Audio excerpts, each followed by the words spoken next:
And let's turn to the book of Ezra. మరి Ezra గ్రంథం వైపు తిప్పుదాం మనము. And we are going to read from Ezra chapter 9.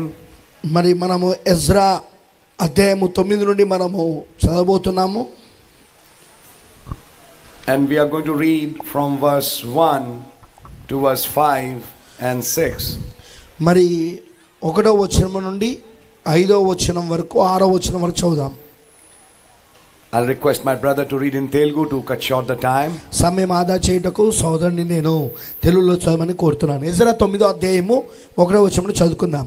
ఈ సంగతులు సమాప్తమైన తర్వాత పెద్దలు నా యొద్దకు వచ్చి ఇశ్రాయేలులను, యాజకులను, లేవీయులను, కానానీయులను, హిత్తీయులు, పెర్జీయులు, యోబుసీయులు, అమ్మోనీయులు, మోయాబీయులు, ఐగుప్తులు, అమ్మోరీయులు అన్ను దేశపు జనములో నుండి తమ్ము తాము వేరుపరచుకొనక వారు చేయు అసహ్యమైన కార్యములను తామే చేయుచు వారి కుమార్తెలను పెళ్లి చేసుకొనుచు తమ కుమారులను తీసుకొనుచు పరిశుద్ధ సంతతిగా ఉండవలసిన తాము ఆ దేశపు జనులతో కలుసుకొనిన వారైరి. ఈ అపరాధము చేసిన వారిలో పెద్దలను, అధికారులను నిజముగా ముఖ్యులై ఉండిరని చెప్పిరి. నేను ఈ సంగతిని విని నా వస్త్రంపై దుప్పటిని చింపుకొని, నా వస్త్రమును పై దుప్పటిని చింపుకొని, నా తల వెంట్రుకలను, నా గడ్డపు వెంట్రుకలను పెరికి వేసుకొని విభ్రాంతి పడి కూర్చుంటిని. చెరపట్టబడిన వారి అపరాధమును చూచి ఇశ్రాయేలు దేవుని మాటకు భయపడిన వారందరూ నా యొద్దకు కూడి వచ్చిరి. నేను విభ్రాంతపడి సాయంత్రపు అర్పణ వేళ వరకు కూర్చుంటిని. సాయంత్రపు అర్పణ వేళను శ్రమ తీరగా నేను లేచి నా వస్త్రమును పై దుప్పటిని చింపుకొని మోకాల మీద పడి నా దేవుడైన యెహోవా తట్టు చేతులెత్తి, నా దేవా, నా దేవా, నా ముఖము నీ వైపు ఎత్తుకొనుటకు సిగ్గుపడి కిన్నుడనై ఉన్నాను. మా దోషములు మా తలలకు పైగా హెచ్చి ఉన్నవి, మా అపరాధము ఆకాశమంతా ఎత్తుగా పెరిగి ఉన్నది. I like to continue on with a message. మరి వర్తమానమును నేను కొనసాగించగోరుతున్నాను. Just to have a small recap for 2 minutes. మరి 2 నిమిషాలు మనము పొద్దున చెప్పుకున్న దాన్ని మరొకసారి చెప్పుకుందాం. Yesterday night we saw the coming of this new pope. మరి నిన్న రాత్రి మనం చూసాము ఈ కొత్త పోపు రావడం గురించి. And now this is an important sign for us. మరి ఇప్పుడు అది మనకు ఒక ప్రాముఖ్యమైన సూచనగా ఉన్నది. That squeeze is very near. ఆ యొక్క ఒత్తిడి చాలా దగ్గరలో ఉన్నది. And that the bride is now getting ready for the rapture. మరి ఇక వధువు ఎత్తబడుట కొరకు సిద్ధపడతా ఉన్నది.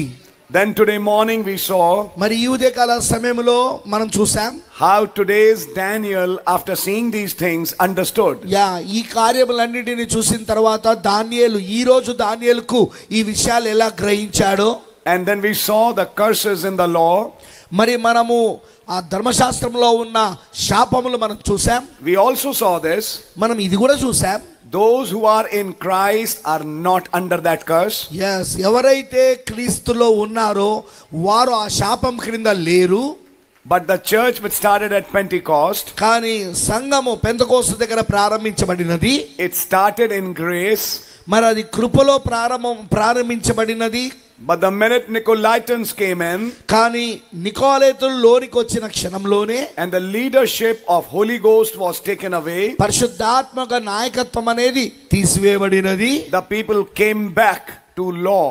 మరి ప్రజలు మరలా తిరిగి ధర్మశాస్త్రం వైపుకు వచ్చేసారు. Now I don't have time tonight. ఈ రాత్రి నాకు ఆ సమయం లేదు కానీ maybe Ongole, Gudur or Tirupati, wherever we have the meetings, మరి ఒంగోలులో కానీ గూడూరులో కానీ లేకపోతే తిరుపతి కానీ ఎక్కడైతే మన కూటాలు ఉన్నాయో I will show to you that Branham said మరి సోబెనామ్ గారు చెప్పిన దాన్ని నేను మీకు చూపిస్తాను. that when Nicolaitans came in, నికోలైతులు లోపలికి వచ్చినప్పుడు the priesthood got corrupted. That's right, ఆ యాజకత్వం అనేది చెడిపోయింది. And it came back to the old Aaronic priesthood. మరలా తిరిగి ఆ పాత ఆరోను క్రమములోని యాజకత్వం వైపుకు తిరిగి వచ్చింది అది. which Israel had under the law. ఇశ్రాయేలులది ధర్మశాస్త్రం కింద కలుగున్నవారు. The priesthood under which Paul came, apostles came, was on another order. మరి ఈ యొక్క యాజకత్వం ఏదైతే ఉన్నదో పౌలు గారు ఏ యాజకత్వం కింద వచ్చాడో, మరి అపోస్తులు ఏ యాజకత్వం కింద వచ్చారో అది మరొక క్రమములో నుండి వచ్చిన యాజకత్వం అయి ఉన్నది. which is in the order of Melchizedek. అదే అదే మనకు మెల్కీసెదెకు యొక్క యాజకత్వపు క్రమమై ఉన్నది అది, which is under grace. అది కృప కింద అయి ఉన్నది అది.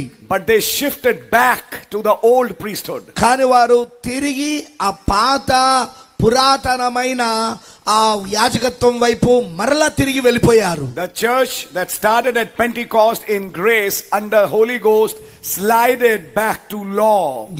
మరి సంఘము ఏదైతే పెంతెకోస్తు యొక్క మరి కృప కింద ప్రారంభమైనదో అది మరలా తిరిగి ధర్మశాస్త్రమునకు వెళ్ళిపోయినది. And naturally the curses written in Deuteronomy 28 applied to them.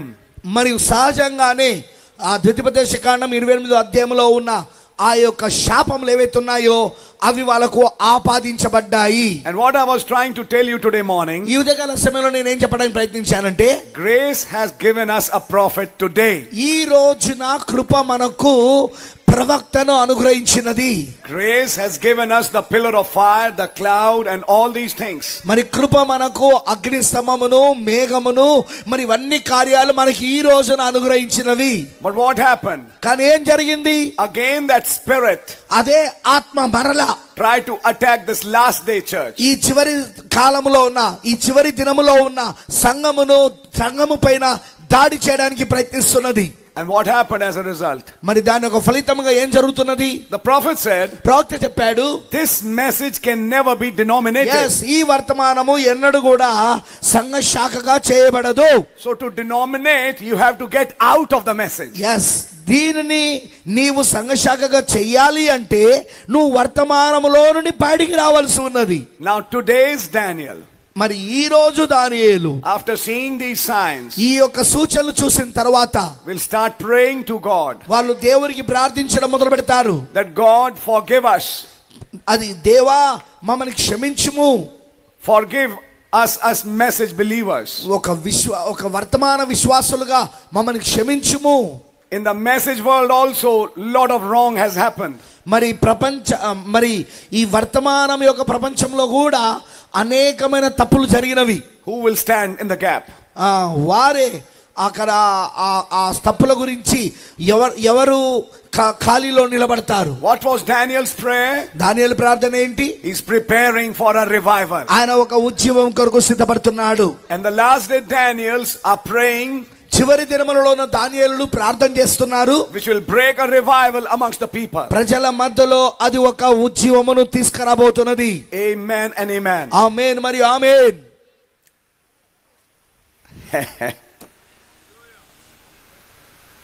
I didn't prepare, I didn't read. After preaching morning's message, I went back to the hotel. మరి నేనేమి చదవలేదు, నేనేమి సిద్ధపడలేదు. పొద్దున వర్తమానం బోధించిన తర్వాత నేను తిరిగి హోటల్కి వెళ్ళిపోయా. I don't know about you, మీ గురించి నాకు తెలియదు, but I am still anointed by that anointing. మరి ఆ ఉదయం ఉన్న అభిషేకంతో ఇంకా నేను అభిషేకించబడే ఉన్నా నేను. Yes. అవునండి. And I don't want to lose it. మరి దాన్ని నేను పోగొట్టుకోదలుచుకోలేదు. And in my room I started praying again. మరి నా యొక్క గదిలో నేను మరలా ప్రార్థించడం మొదలుపెట్టినా. And I said, Lord, may you forgive us. మరి నేను చెప్పాను, ప్రభువా దయచేసి నువ్వు మమ్మల్ని క్షమించును గాక. Yes. అవును. And while I was doing it, అది నేను చేస్తూ ఉండగా, and I opened the Bible, మరి నేను పరిశుద్ధ గ్రంథాన్ని తెరిచా. the book of Nehemiah opened before me. మరి నేను బైబిల్ని పరిశుద్ధ గ్రంథాన్ని తెరిచిన వెంటనే నా దగ్గర నెహెమ్యా పుస్తకం తెరబడింది. Some things opened there. అక్కడ కొన్ని విషయాలు తెరబడ్డాయి. From where I went to Ezra. తర్వాత అక్కడ నుండి నేను ఎజ్రా యుద్ధకు వచ్చా. And from Ezra I came to a message Brother Branham preached. మరి ఎజ్రా యుద్ధ నుండి నేను ఒక వర్తమానం దగ్గరకు వచ్చాను. అది సోదర్ బ్రహ్నం గారు బోధించింది. Now you who are reading the message know this.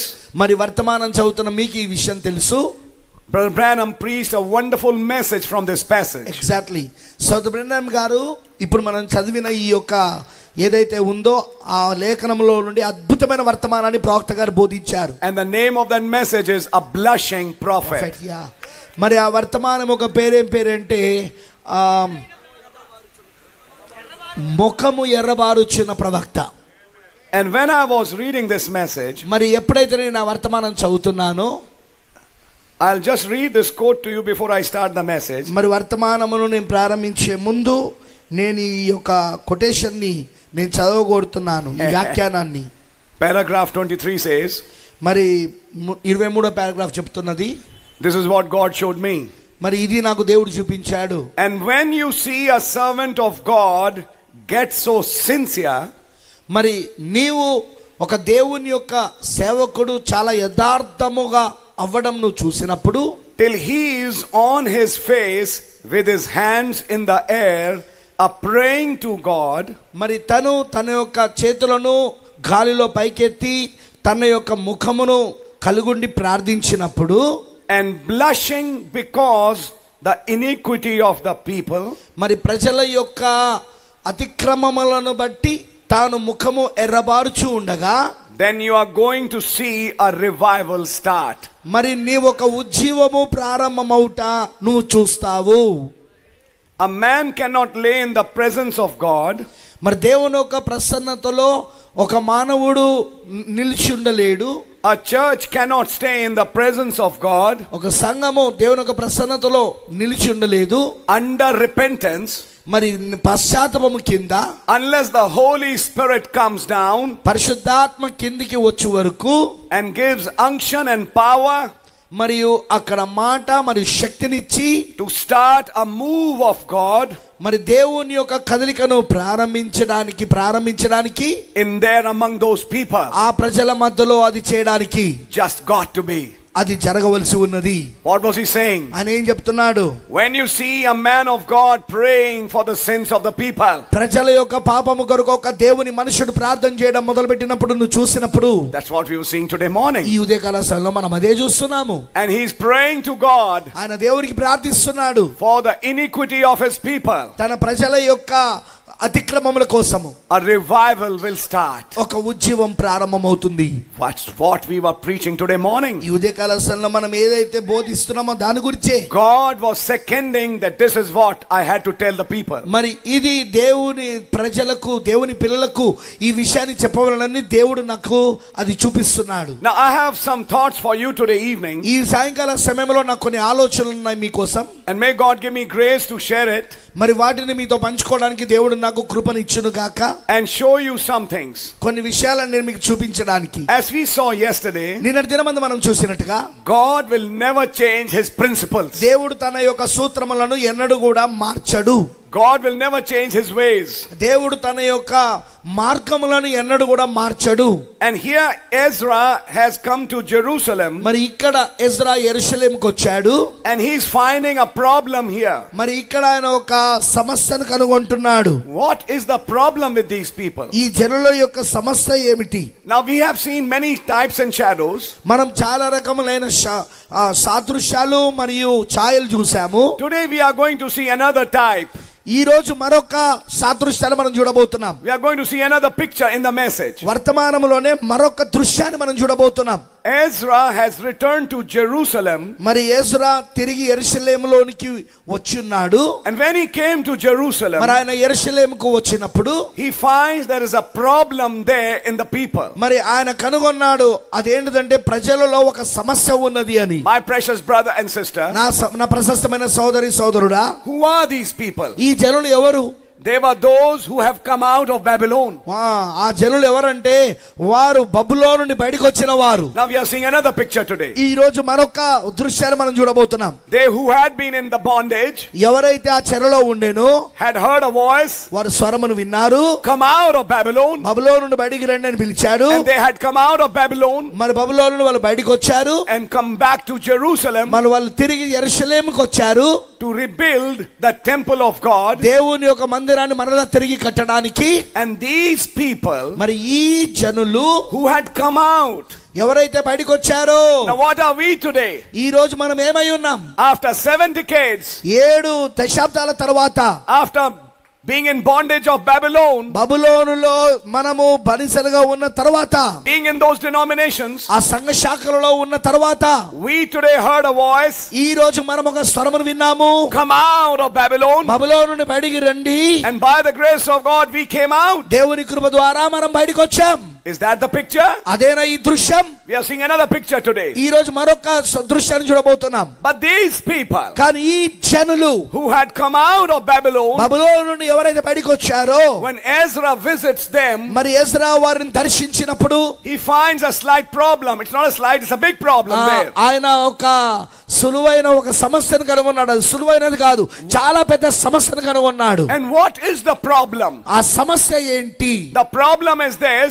మరి సమస్య ఇది, They had married strange wives. వారు వేరే అన్యులైన వారిని వివాహం చేసుకున్నారు. They had gone outside to get married. వివాహం చేసుకోవడానికి వాళ్ళు బయటికి వెళ్ళిపోయారు. And based on this, Brother Branham gave some comments. మరి దీనిపైన ఆధారపడి సోదరుడు బ్రహ్నాం గారు కొన్ని వ్యాఖ్యానాలు చేశాడు. Listen to this carefully because I'm preaching a subject today. దీని జాగ్రత్తగా వినండి, ఎందుకంటే నేను ఒక వర్తమానము ఒక అంశమును మీకు బోధిస్తున్నాను. God protecting his bloodline. దేవుడు తన యొక్క రక్తపు రేఖను కాపాడుతా ఉన్నాడు ఆయన. I repeat the title. నేను మరలా తిరిగి చెప్తున్న అంశం పేరు చెప్తున్నా, వినండి. God protecting his bloodline. దేవుడు తన రక్తరేఖను కాపాడుచున్నాడు. Now I'm going to read what the prophet said. మరి ప్రవక్త ఏం చెప్పాడో దాన్ని నేను ఇప్పుడు చదవబోతున్నాను.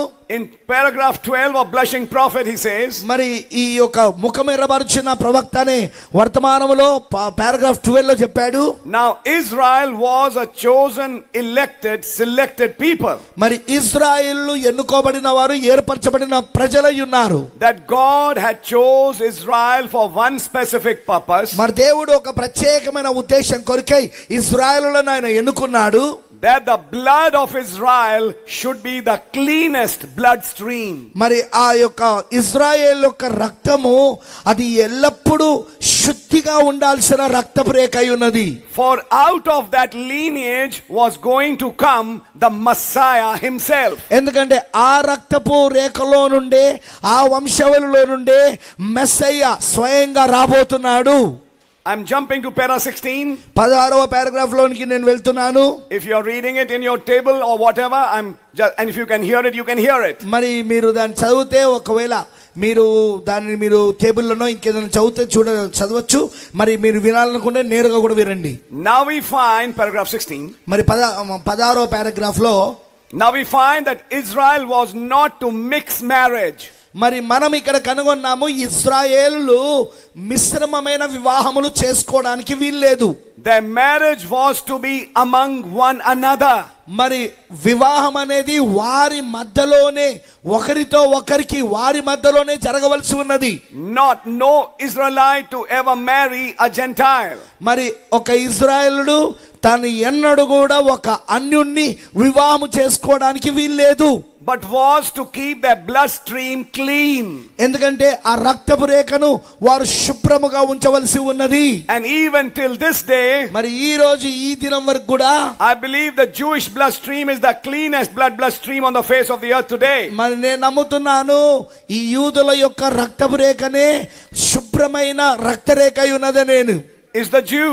అది యూదులు. They are still looking for that Messiah. వారు ఇంకా నా మెస్సయా కొరకు ఎదురు చూస్తున్నారు. But we know that he has already come. అయితే మనకు తెలుసు ఆయన ఇదివరకే వచ్చున్నాడని.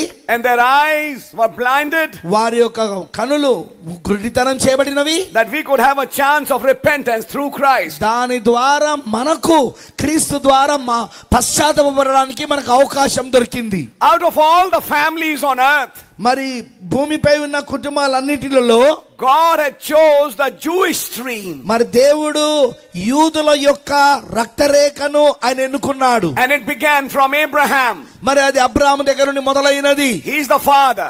ఆయనే తండ్రి. He is the patriarch. ఆయనే మూల పురుషుడు. And through Abraham God is bringing a bloodline. మరి అబ్రహాము ద్వారా దేవుడు ఆ రక్తరేఖను తీసుకొస్తున్నాడు. And it had to remain pure. మరి అది శుభ్రముగా ఉండవలసినగా ఉన్నది.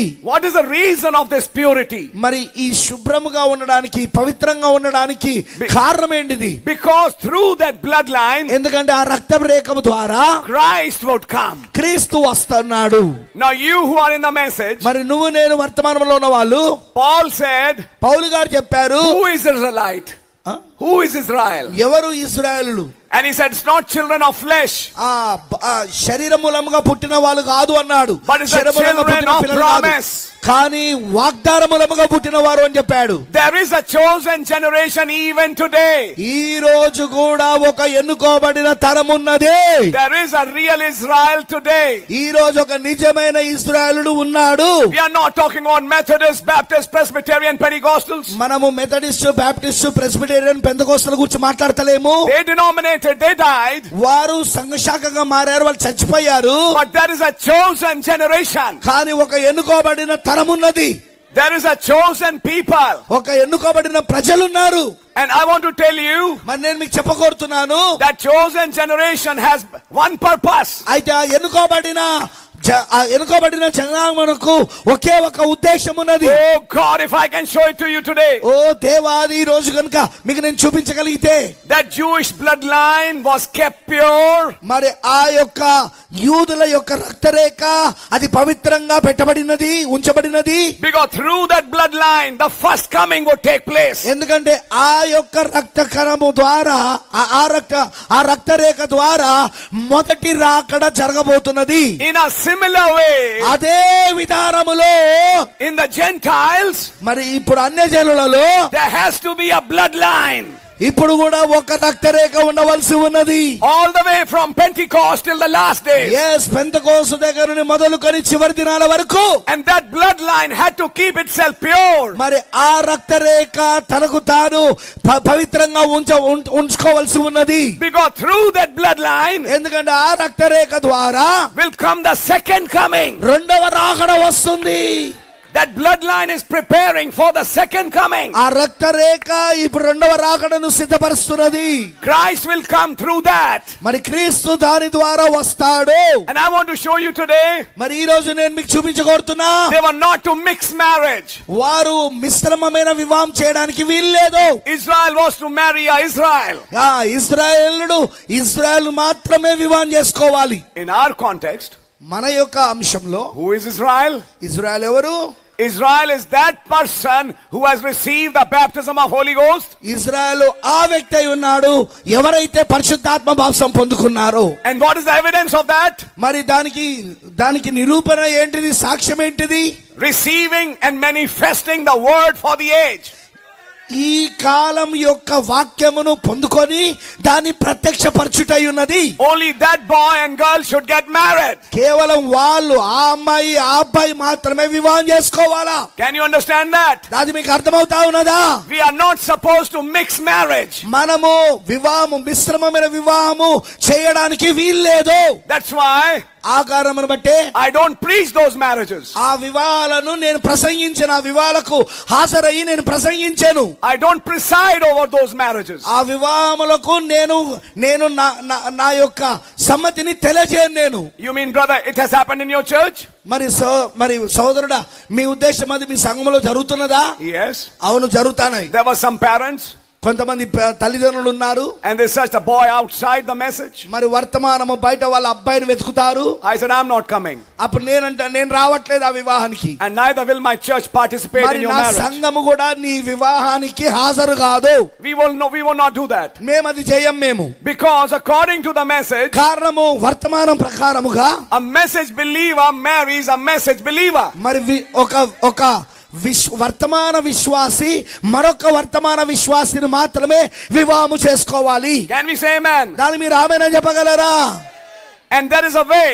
మరి ఒక మార్గం ఉన్నది. Like Ruth is a Moabite. మరి రూతు ఎలాగైతే మోయాబురాలై ఉన్నదో, she didn't marry Boaz first. ఆమె మొదటిగా బోయాజును వివాహం చేసుకోలేదు. ఆమె first she accepted God first. ఆమె మొట్టమొదటిగా దేవుని అంగీకరించింది. Your God is my God. నీ దేవుడే నా దేవుడు. Then God opened a way for her. అప్పుడు దేవుడు ఆమెకు ఒక మార్గాన్ని తెరిచాడు. That she married Boaz. దాని ద్వారా ఆమె బోయాజును వివాహం చేసుకోవడానికి. Like Rahab. అది రాహాబు వలె. She didn't marry Salmon first. సల్మానును ఆమె మొట్టమొదటిగా వివాహం చేసుకోలేదండి. She applied the token first. మొదటిగా ఆమె ఆ యొక్క గుర్తును ఆపాదించింది. ఆమె listen carefully. జాగ్రత్తగా వినండి. And that's where I tell my people. అక్కడే నా ప్రజలకు చెప్తా నేను. They see a boy.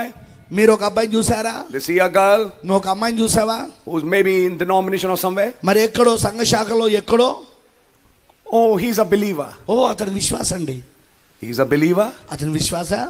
He comes and sits in the church. అతను వచ్చి సంఘంలో కూర్చుంటాడు. For the sake of marriage. ఆ పెళ్లి కోసం వచ్చి సంఘంలో కూర్చుంటాడు. Listen carefully. జాగ్రత్త వినండి. For the sake of marriage, he starts attending this church. Exactly వివాహము కొరకు తాను ఈ సంఘానికి వచ్చి హాజరవడం మొదలు పెడతాడు. Now that is not conversion. అది మార్పు చెందుట కాదు, అది మార్పు చెందుట కాదు. God has to work in that boy's life or in that girl's life. దేవుడు ఆ అబ్బాయి యొక్క జీవితంలో పని చేయవలను, లేదా ఆ అమ్మాయి యొక్క జీవితంలో పని చేయవలను. I think you understanding this. ఇది మీకు అర్థమవుతుందని నేను అనుకుంటున్నాను. But for the sake of marriage. కానీ వివాహము కొరకు. Okay, I'll take baptism. సరే నేను బాప్తిస్మం పొందుతా. I'll take baptism. నేను బాప్తిస్మం పొందుతా. In some cases, కొన్ని విషయాలకు కొన్ని కేసెస్కి వచ్చినప్పుడు the girl says, ఆ అమ్మాయి చెప్తుంది, we'll marry. మేము వివాహం చేసుకుంటా. Later I'll take baptism. తర్వాత నేను బాప్తిస్మం పొందుకుంటా. I'll accept your message. నేను మీ వర్తమానాన్ని అంగీకరిస్తా. Let's marry first. మొదటిగా మనం వివాహం చేసుకుందాం. Listen, according to the message, వినండి, వర్తమానం ప్రకారముగా both the boy and girl should be Israelites. yes, ఇద్దరు అబ్బాయి అమ్మాయిలు వాళ్ళిద్దరు కూడా ఇజ్రాయేలులై ఉండాలి. Listen carefully. జాగ్రత్తగా వినండి. When Christ married a Gentile bride, మరి క్రీస్తు ఒక అన్యురాలైన స్త్రీని వివాహం చేసుకున్నప్పుడు it first accepted Christ and received the Holy Ghost. మొదటిగా అన్యురాలుగా వచ్చిన ఆమె ముందు క్రీస్తును అంగీకరించి ఆ పరిశుద్ధాత్మతో ఆమె నింపబడినది, పరిశుద్ధాత్మను ఆమె పొందుకున్నది. Then the marriage took place. ఆ తర్వాత వివాహం జరిగినది. Why are these things important? ఎందుకు ఈ విషయాలు చాలా ప్రాముఖ్యమై ఉన్నది? You don't know it, brother. అది నీకు తెలియదు సోదరుడా. We are a separate bloodline. మన ఒక ప్రత్యేకమైన రక్తరేఖ ఉన్నాము. Why are we doing this? ఎందుకు మనం ఇది చేస్తున్నాం? Why are we not doing mixed marriages? ఎందుకు మనము మిశ్రమమైన వివాహాలు చేయడం లేదు? Because through us will come Christ. ఎందుకంటే మన ద్వారా క్రీస్తు వస్తాడు. We are preparing for a rapture. మనము ఎత్తబడిన కొరకు సిద్ధపడుతున్నాము.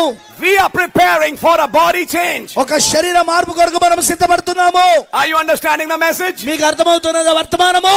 This is very, very important. ఇది చాలా చాలా ప్రాముఖ్యమై ఉన్నది. That is the reason ఆ కారణాన్ని బట్టి that Israel was the purest bloodline. మరి ఆ ఇశ్రాయేలు స్వచ్ఛమైన రక్తరేఖ కలిగిన వారు. And they had to keep themselves pure. మరి వారు పవిత్రంగా తమకు తాము ఉంచుకోవాల్సి ఉన్నది. Now the problem in the time of Ezra, అయితే ఎజ్రా సమయానికి వచ్చినప్పుడు సమస్య ఏంటంటే Israelites were marrying other girls. yes, ఇశ్రాయేలు వేరే అమ్మాయిలను, అన్యురాలైన అమ్మాయిలను వివాహం చేసుకోవడం మొదలు పెట్టారు. Mixed marriages had started in the people who had come out of Babylon. బబులోను నుండి బయటికి వచ్చిన జనుల మధ్యలో ఇదిగో మిశ్రమమైన వివాహాలు ప్రారంభమైనాయి. Now listen, this has a physical meaning. మరి గుర్తుంచుకోనండి, దీనికి భౌతికమైన అర్థం ఉన్నది. And this has a spiritual meaning. మరి దీనికి ఆత్మ సంబంధమైన అర్థం కూడా ఉన్నది. Who is strange woman? ఎవరి అన్యురాలు స్త్రీ? In physical sense, మరి భౌతికమైన విధానంలో చెప్పాలంటే it's a girl who's not believer. మరి అక్కడ అమ్మాయి అసలు విశ్వాసరాలు కాదు. In spiritual sense, ఆత్మ సంబంధంగా చెప్పాలంటే who is the strange woman? ఎవరి అన్యురాలైన స్త్రీ? Other churches. వేరే సంఘాలు. Church is a woman. సంఘము అనేది స్త్రీ అయి ఉన్నది. Other churches. వేరే సంఘాలు. Do you know there is a great Herod today? మరి మీకు తెలుసా ఈ రోజు మహావేష ఉన్నది? And do you know that Herod has daughters? మరి మీకు తెలుసా మహావేషకు కుమార్తెలు ఉన్నాయి? Can a believer mingle with them? మరి can a believer mingle with them? విశ్వాసి వారితో కలవవచ్చా? మహావేషతో కుమార్తెలతో కలవచ్చా? Let me read a verse for you. మీ కొరకు ఒక లేఖనం నేను చదవనివ్వండి. 1 Corinthians. మొదటి కొరింథీయులు. I'll try to limit myself as much as I can. మరి ఎంతవరకు నేను చెప్పగలను అంతవరకు నేను చెప్పడానికి ప్రయత్నిస్తాను. 1 Corinthians chapter 6. మొదటి కొరింథీయులు 6వ అధ్యాయము. And we are going to read from verse 15 15వ వచనం నుండి మనం చదువుకోబోతున్నాము. to verse 17. 17వ వచనం వరకు. Paul is telling Corinthians, పౌలు గారు కొరింథీయులకు చెప్తున్నాడు, know ye not that your bodies are the members of Christ? మీ దేహములు క్రీస్తునకు అవయములై ఉన్నవని మీరు ఎరగరా? Shall I then take the members of Christ and make them the members of an harlot? God forbid. Yes, నేను క్రీస్తు యొక్క అవయములను తీసుకొని వేశ్య యొక్క అవయములుగా చేయుదునా? అదెంత మాత్రమును తగదు. Verse 16. 16వ వచనం. What? Know ye not that he which is joined to an harlot is one body? For two saith he shall be one flesh. Yes. వేశ్యతో కలుసుకున్నవాడు దానితో ఏకదేహమై ఉన్నాడని మీరు ఎరగరా? వారిద్దరు ఏక శరీరమై ఉందురని మోషే చెప్పుచున్నాడు కదా. But he that is joined unto the Lord is one spirit. అటువలే ప్రభువుతో కలుసుకున్నవాడు ఆయనతో ఏకాత్మై ఉన్నాడు. What is brother Paul saying? పౌలు గారు ఇక్కడ ఏం చెప్తున్నాడు? Shall I allow the members of the body of Christ to partake from an harlot? మరి క్రీస్తు యొక్క సభ్యులుగా, క్రీస్తు శరీరంలో సభ్యులుగా ఉన్న వారిని తీసుకొని వేశ్యతో వారు పాల్గొన్నట్లుగా నేను అనుమతించాలా? Who is that harlot? ఎవరు ఆ మహావేశ్య? She is that system that's ruling the world today. ఈ రోజు ఆమె ఒక వ్యవస్థ ఉండి ప్రపంచాన్ని ఈ రోజు పరిపాలన చేస్తున్నది. It has Nicolaitanism under it. దాని కింద నికోలైటిజం ఉన్నది. It has Balaamism in it. ఆ నికోలైట్ బోధ ఉన్నది, బిలాము బోధ ఉన్నది దాని కింద. It has a Jezebel religion in it. దాని లోపట యెజబెలు మతం ఉన్నది. We don't have time to go on those details. వాటిని వివరంగా వెళ్ళడానికి మనకు సమయం లేదు. Now shall I take the members of the body of Christ? మరి క్రీస్తు యొక్క అవయములను తీసుకొని, సభ్యులను తీసుకొని, and let them partake with them? వారితో నేను కలపవలనా? Partake in those doctrines? ఆ సిద్ధాంతాలలో నేను వారిని కలపవలనా? Then in physical sense, ఇంకా భౌతిక విధానంలో చెప్పాలంటే, can they marry such people? అలాంటి వ్యక్తులతో నేను వారికి వివాహం చేయాలా? Can I take the members of harlot? ఆ యొక్క వేశ్య యొక్క సభ్యులుగా నేను వారిని చెయ్యాలనా? Same thing Ezra is doing, Paul is doing. మరి ఏదైతే ఎజ్రా చేస్తున్నాడో పౌలు గారు కూడా అదే చేస్తున్నాడు. What is he trying to tell? ఆయన ఏం చెప్పడానికి ప్రయత్నిస్తున్నాడు? Separate yourself. మిమ్మల్ని మీరు వేరు చేసుకోండి. You are a pure people. మీరు స్వచ్ఛమైన ప్రజలు. In 1 Peter says, మరి మొదటి పేతురులో పేతురు చెప్పాడు, you are a chosen generation. మీరు ఎన్నుకోబడిన తరం వారై ఉన్నారు. You are a royal priesthood. మరి మీరు రాజులైన యాజకులై ఉన్నారు. You are a separated people. మీరు వేరు చేయబడిన జనాంగమై ఉన్నారు. Separated for a body change. ఒక శరీర మార్పు చెందడానికి వేరు చేయబడిన వారు. Separated for a 7th seal. 7వ ముద్ర కొరకు వేరు చేయబడిన వారు. Separated for a 10th vision. గుడార దర్శనం కొరకు వేరు చేయబడిన వారు. Separated for a 3rd pole. 3వ ఇడుపు కొరకు వేరు చేయబడిన వారు. Don't mix with the Gentiles. మీరు అన్యజనులతో కలవకూడదు.